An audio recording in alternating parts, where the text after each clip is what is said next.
ان کی تمام ٹیکنالوجی انگریز ہندوستان سے لندن لے گئے تھے۔ ٹیپو سلطان نے انگریزوں کے خلاف جنگ کرنے کے لیے نہ صرف راکٹ ٹیکنالوجی کا استعمال کیا بلکہ جنگ کرنے کے نئے نئے طریقے بھی کھوجے تھے۔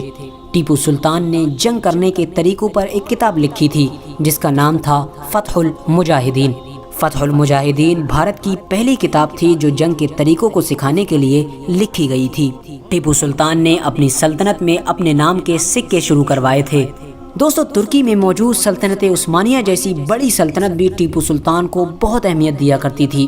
ٹیپو سلطان کو انگریزوں کے خلاف لڑنے کے لیے جب سپاہیوں کی ضرورت پڑی تو ٹیپو سلطان نے سلطنت عثمانیہ سے مدد کی گہار لگائی تھی، جس کے بدلے میں اس دور کے سلطنت عثمانیہ کے بادشاہ نے ٹیپو سلطان کی بھرپور مدد کی تھی۔ دوستو، کہا جاتا ہے کہ جب انگریزوں کو پوری طریقے سے اس بات کا یقین ہو گیا تھا کہ ہم ٹیپو سلطان کا مقابلہ کھلم کھلا میدان میں نہیں کر سکتے ہیں تو ان لوگوں نے دوسرا طریقہ اپنایا اور انگریزوں نے پیسوں کا لالچ دے کر ہندوستان میں رہنے والے لوگوں میں ہی غداروں کو ڈھونڈنا شروع کر دیا،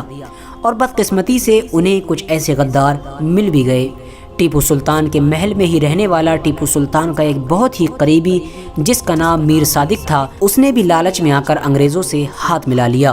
اور ساتھ ہی ساتھ اس وقت کے حیدرآباد کے نظام اور مراٹھا نے بھی ٹیپو سلطان کے خلاف انگریزوں کی فوج کے ساتھ ہاتھ ملا لیا، اور نتیجہ یہ ہوا کہ ان تینوں فوجوں نے مل کر، یعنی انگریزوں کی فوج نے، حیدرآباد کے نظام کی فوج نے اور مراٹھاؤں کی فوج نے مل کر ٹیپو سلطان کے اوپر ایک ساتھ حملہ کیا، اور وہیں دوسری طرف ٹیپو سلطان کے ہی